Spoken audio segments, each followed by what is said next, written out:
나오셔서 참된 회개라는 제목으로 말씀 전하실 때 귀한 은혜 받으시기 바랍니다.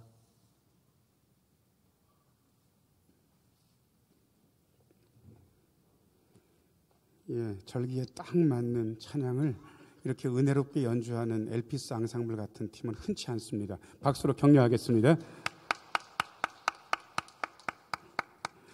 잠시 기도하고 하나님 말씀 듣습니다. 은혜로우신 주님, 이 시간 말씀하여 주옵소서.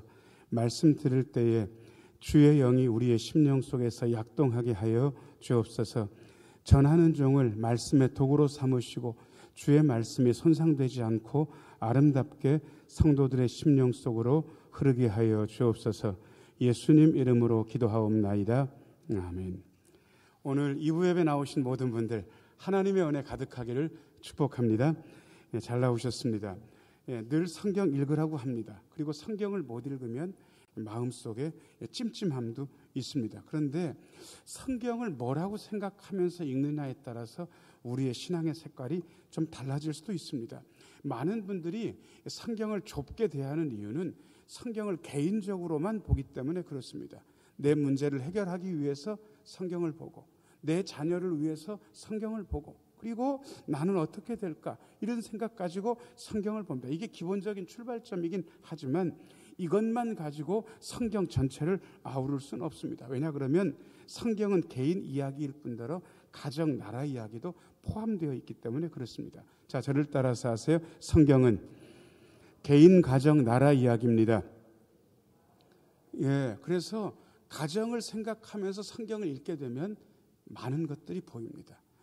나라 이야기라는 사실을 알고 성경을 보게 되면 성경의 많은 분들을 충만하게 보아낼 수 있습니다. 그리고 이 나라 이야기가 오늘 우리 대한민국에도 충분히 설득력 있는 이야기라는 사실도 알게 되면 나라를 보는 안목도 달라지게 되어 있습니다. 그런데 성경이 단순히 개인, 가정, 나라 이야기일 뿐더러 하나님의 마음을 담은 이야기라는 사실을 알고 읽기 시작하면 성경의 많은 부분들이 열립니다. 아시는 대로 구약은 제사장 나라, 신약은 하나님 나라입니다. 제사장 나라를 이렇게 품고 더 크게 완성된 나라가 하나님 나라인데, 하나님 나라는 세상 제국하고 사뭇 다릅니다. 하나님 나라는 하나님을 아빠, 아버지라고 부르는 나라입니다. 자, 저를 따라서 하세요. 우리는 하나님을 아빠, 아버지라고 부릅니다. 그냥 아이들이 아빠, 엄마 할 때 그 느낌 그대로 예수님께서 그렇게 하나님을 부르셨습니다. 우리도 마찬가지입니다. 하나님을 아빠라 부르는 나라. 그리고 하나님 나라는 한 영혼이 천하보다 귀한 나라입니다. 그래서 하나님 나라에는요, 거룩한 낭비가 좀 있습니다.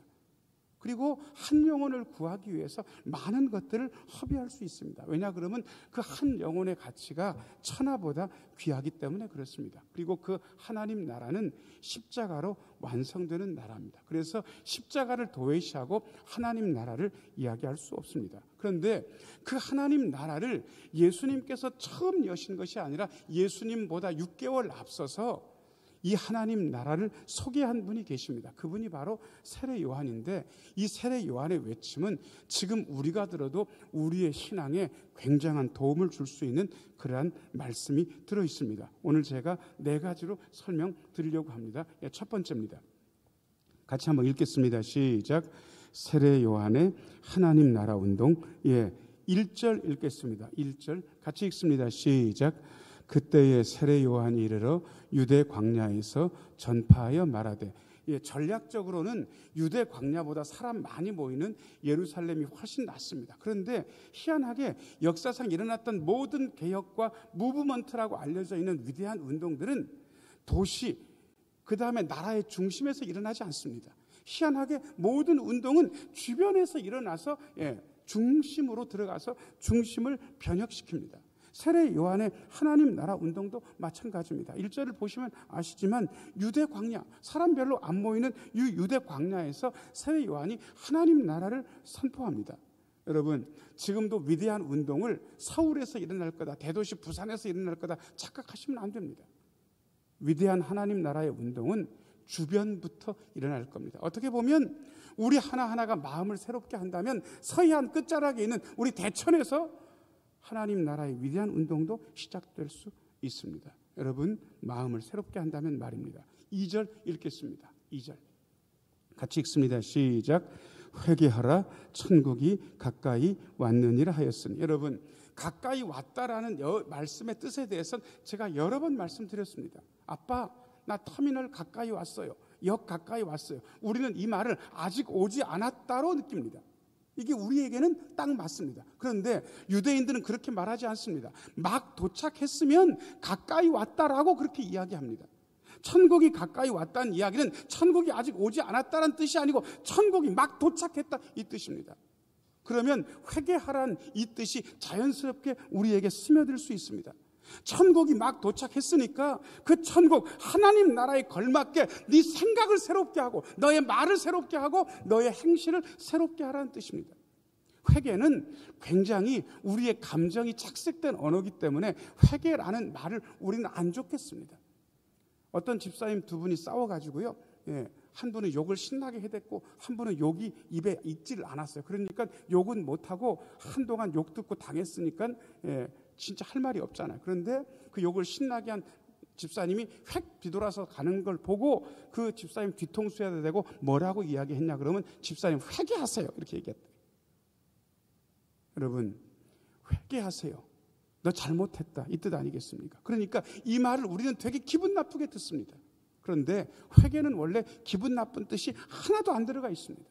회개는 하나님 나라에 걸맞게 너의 생각을 갱신하라, 너의 말을 갱신하라, 너의 행동을 갱신하라는 뜻입니다. 그래서 기분 나쁘게 들으면 안 됩니다. 자, 그러면 저도 기분 나쁘게 안 들을 테니까 여러분 저를 똑바로 보시면서 목사님 회개하세요 한번 해보세요. 자, 시작. 큰 소리로 회개하세요. 제가 하라고 그랬잖아요. 자, 시작. 목사님, 제가 기분 나쁘게 안 듣겠다고 했는데도 불구하고 별로 기분 좋게 들리지 않습니다. 제가 아마 여기 한 분 보고 장로님, 집사님, 권사님 회개하세요 그러면 그분은 아마 다음 주부터 교회 안 나올 가능성도 있습니다. 여러분, 근데 우리가 다시 생각해야 됩니다. 자, 저를 따라서 하세요. 내 생각을 새롭게 합시다. 내 말과 행동을 새롭게 합시다. 하나님 나라에 걸맞게, 좀 더 우리식으로 표현하면 하나님의 자녀라는 우리의 정체성에 걸맞게 생각도 새롭게 하고 말도 새롭게 하고 행동도 새롭게 하는 것. 이게 뭐가 나쁩니까? 이게 뭐가 나쁜 권면입니까? 언제나 타당한 권면이지. 심지어 예수님은 회개하라 천국이 가까웠다는 이 세례 요한의 외침을 그대로 받아들이셨습니다.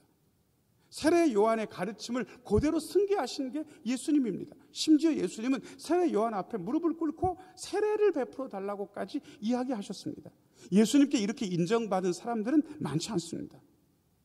예수님은 이 세례 요한을 인정하신 거예요. 그리고 이 세례 요한의 외침은 단순히 세례 요한 머릿속에서 나온 외침이 아니라 수백 년 전에 선지자 이사야가 이미 예언한 것입니다. 3절 읽어보겠습니다. 3절 같이 읽겠습니다. 시작.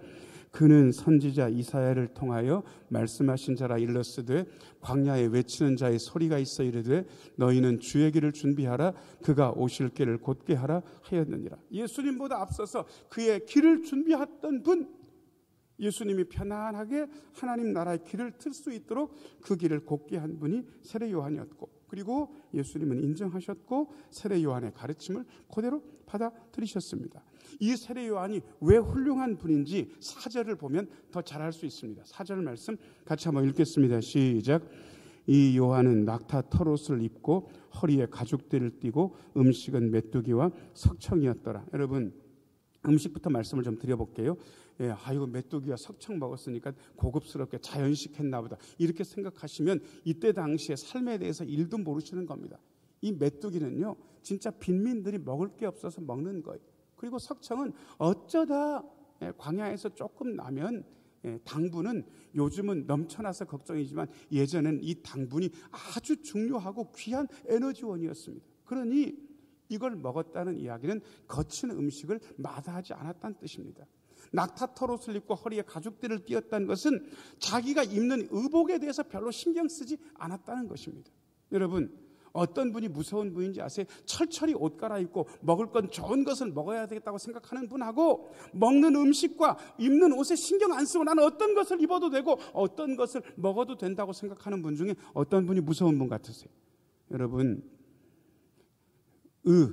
식, 주 이거에 신경 안 쓰는 분은요 어떤 일도 할 수 있습니다. 저희 신대원 동기 중에 아마존 선교사로 가신 강명환 선교사, 그냥 사석에서는 그냥 형이라고 부르는데 저는 그 형님 목사님을 대단히 존경합니다. 우리 신대원에서 300명 중에서 공부하면 그 형이 탑이었습니다. 저는 대충 10손가락 안에 들었습니다. 300명 중에서. 저도 공부를 못하지는 않았는데 그 강명환 목사님은 공부를 잘했습니다. 연세대 나왔습니다. 그리고 편안하게 사역해도 됩니다. 큰 교회 안수집사도 하고 그랬었으니까. 여러분, 그런데 모든 것 뒤로하고 어린 자식들 이끌고 아마존 갔습니다. 그 자식들 초등학교 저학년쯤 됐을 텐데 세상에 몇백 킬로 떨어지는 곳에다가 그 아이들은 두고 아마존 밀림 안으로 들어가가지고 먹는 거, 입는 거, 사는 거 전혀 신경 안 쓰고 거기서 지금까지도 성경 번역하고 거기 있는 원주민들을 위해서 열심히 사역하고 있습니다. 여러분, 먹는 거, 입는 거, 자는 거 전혀 신경 안 쓰니까 그러한 사역이 가능했던 거죠. 세례 요한이 그런 분이셨고 하나님 나라는 그런 분의 외침으로 시작되었습니다. 자, 그런데 이런 분이 강렬하게 외치기 시작하니까 어떤 일이 벌어졌나? 2번입니다. 2번. 같이 한번 읽겠습니다. 시작. 수많은 사람들의 호응. 5절 6절입니다. 5절 6절 같이 읽습니다. 시작. 이때에 예루살렘과 온 유대와 요단강 사방에서 다 그에게 나와 자기들의 죄를 자복하고 요단강에서 그에게 세례를 받더니. 여러분, 5절 좀 보세요. 사람들이 다 나왔다. 좀 과장이 섞인 거긴 하지만 수많은 사람들이 세례 요한의 하나님 나라 운동에 동참했다는 뜻입니다. 많은 사람들의 인정과 공감과 동참을 끌어냈다 이 뜻입니다. 여러분, 요즘 들어서 한국 교회, 아니 전 세계 교회 문제가 뭔지 아세요? 예수 믿는 사람들이 어떤 울타리 안에 갇혀 있는 거예요. 성경은 그 울타리 안에서는 의미가 있고 그리고 대단한 권위를 가지고 있지만 그 울타리를 넘어서면 어떤 것도 권위가 없어지는 거예요. 예수 안 믿는 사람들은 예수 믿는 사람들에 대해서 호응하지 않습니다. 별로 공감하지도 않습니다. 왠지 아세요? 우리 기독교만의 문제가 아니라 전 세계 기독교인들이 거룩의 힘을 점점 잃어버렸기 때문에 그렇습니다. 예전에는 예수 믿는 사람들이 말을 하면 말을 먹어줬어요. 그 말이 먹혔어요. 믿는 사람이 얘기했으니까 그 말은 사실일 거라고 안 믿는 사람도 다 고개를 끄덕여줬어요. 그리고 어쩌다 화를 내도요, 믿는 사람이 화를 냈으면 이유가 있을 거라고 그렇게 이야기했습니다.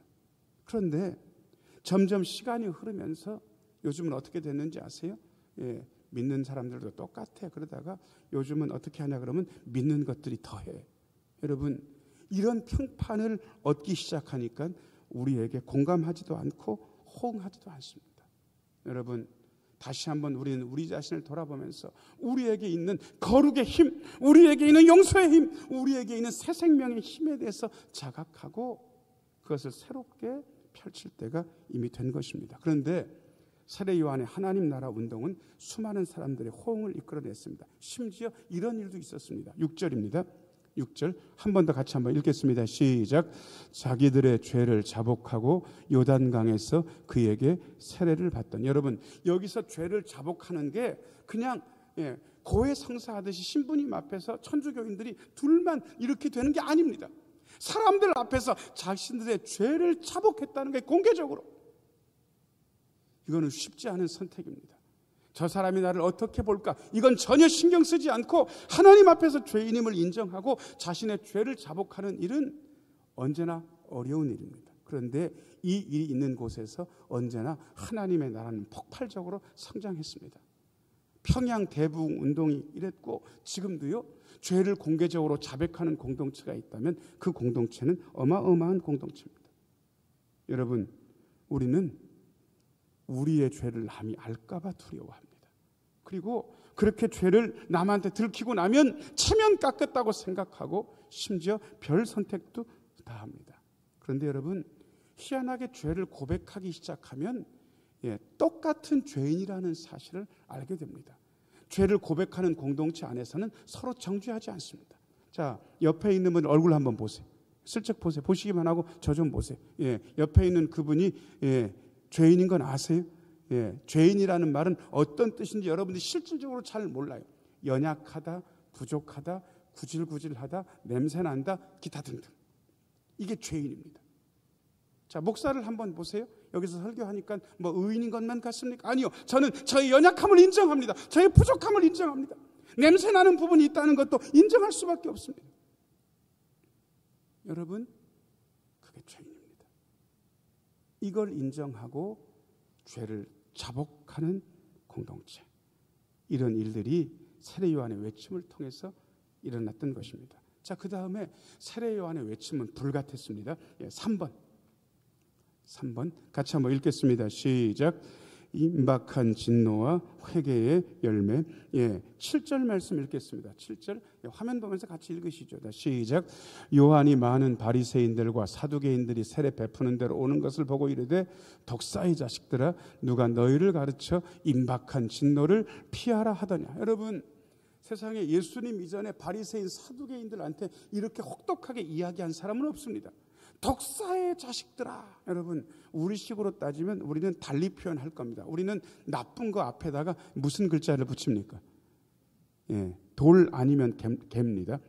배 같으면 그냥 배 있고 돌배 있고, 그 다음에 살구는, 좋은 살구는 그냥 살구고 나쁜 살구는 돌살구입니까? 무슨 살구라 그럽니까? 개살구라고 하는 거 맞죠? 그러면 우리식대로 표현하면 독사의 자식들아는 어떻게 하는지 아시겠죠? 앞에 개를 붙이고 뒤에다가 뭐라고 했을 거예요. 우리 다 알아요. 여러분, 이렇게 혹독하게 이야기하면서 누가 임박한 진노를 피하라 하더냐. 임박한 진노에 대해서 이야기합니다. 자, 저를 따라서 하세요. 임박한 진노. 자, 저를 따라서 하세요. 진노가 임박했습니다. 여러분, 심각한 얘기해도 임박성에 대해서 이야기하지 않으면 거의 농담처럼 됩니다. 제가 그 중학교 때 아주 장난 잘 치는 녀석이 저랑 짝꿍이었는데 갑자기 그 자식이 심각한 표정을 짓고 저한테 와가지고, 야, 나 병원 갔는데 오래 못 산대 그러는 거 제가 덜컥 놀래가지고, 왜? 무슨 일이 있는데? 근데 그 자식이 씩 웃으면서 나 100년밖에 못 산대 그러는 거예요. 에이씨, 한 대 탁 때려줬습니다. 여러분, 죽는 것도 100년 뒤에 죽는다 그러니까 하나도 안 심각하잖아요. 여러분, 심각하려면 어떻게 한 게 심각한지 아세요? 연세가 지긋한 분이 친구 권사님한테 와가지고 눈물을 흘리면서, 봐, 나 며칠 전에 병원 갔는데 오래 못 산대.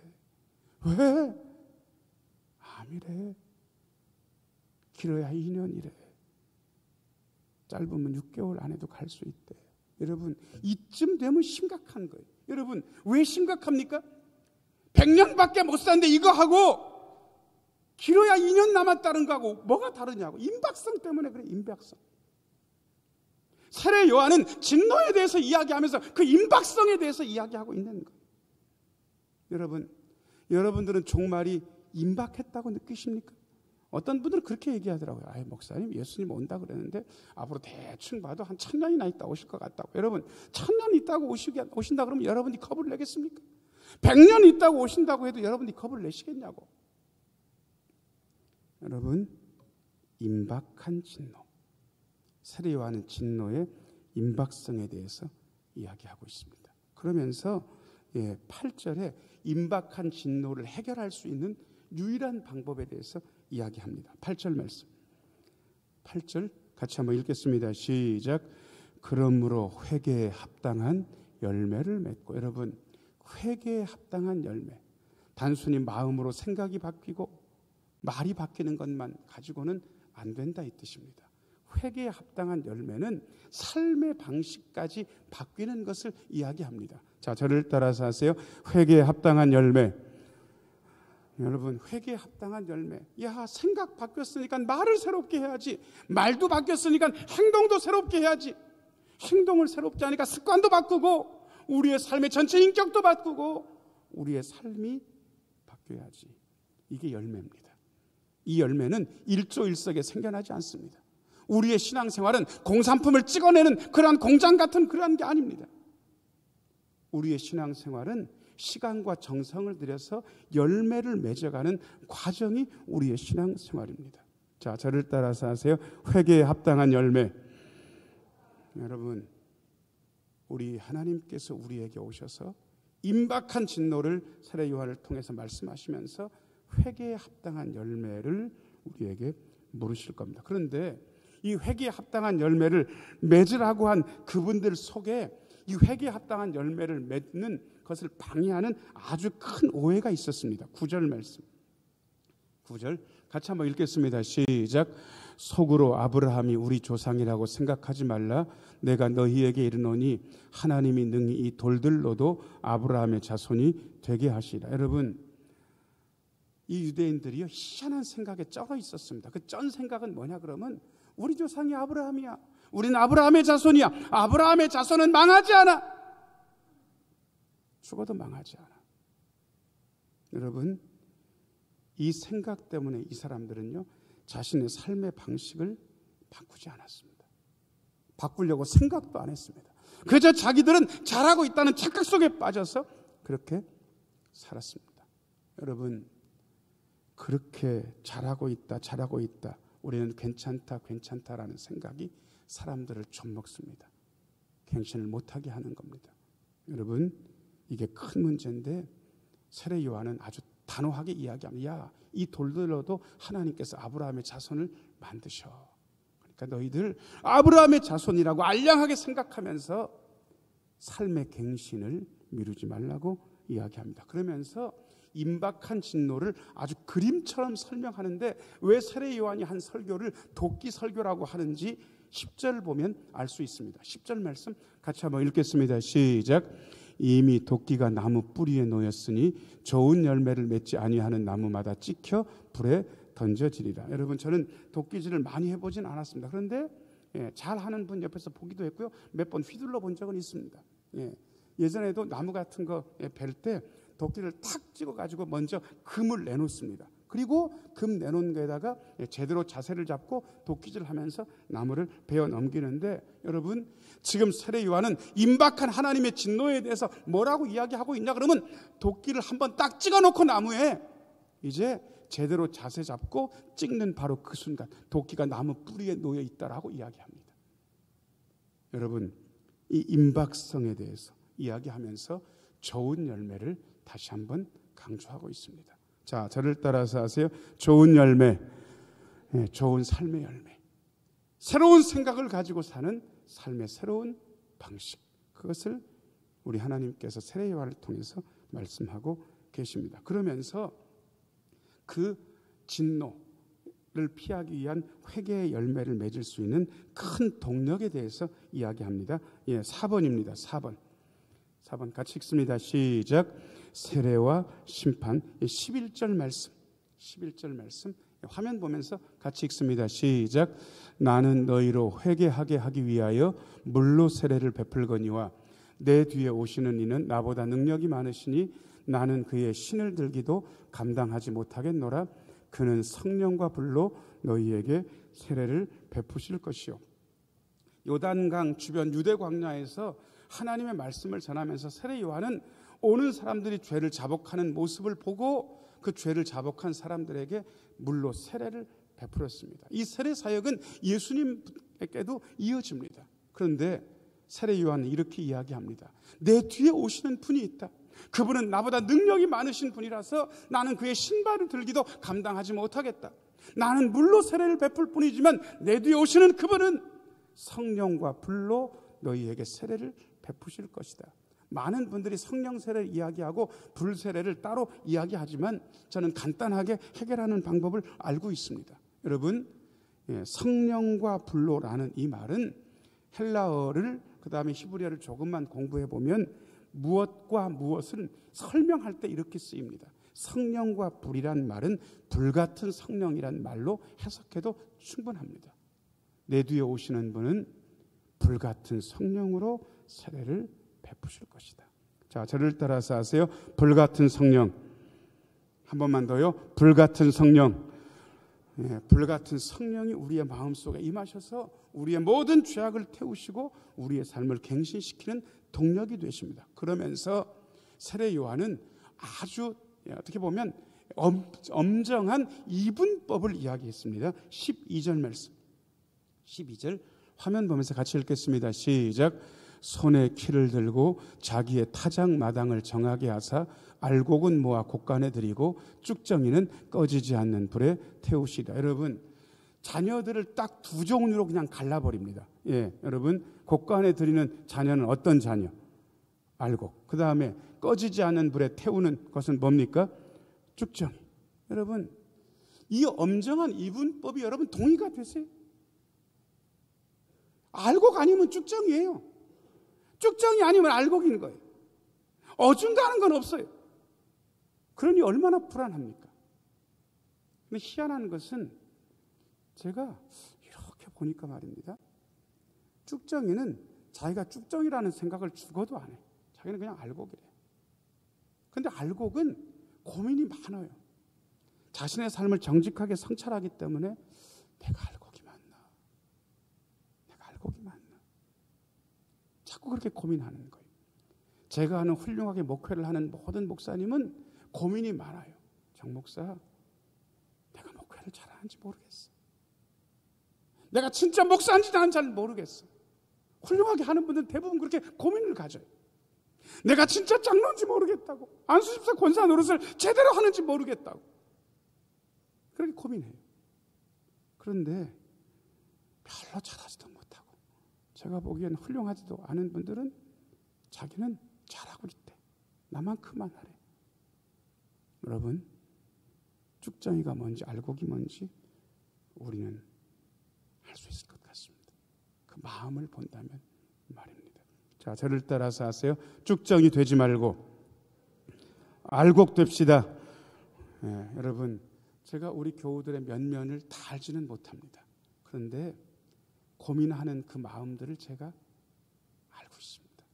목사님, 이게 제대로 하는 건지 모르겠어요. 제가 잘하는 건지 모르겠어요.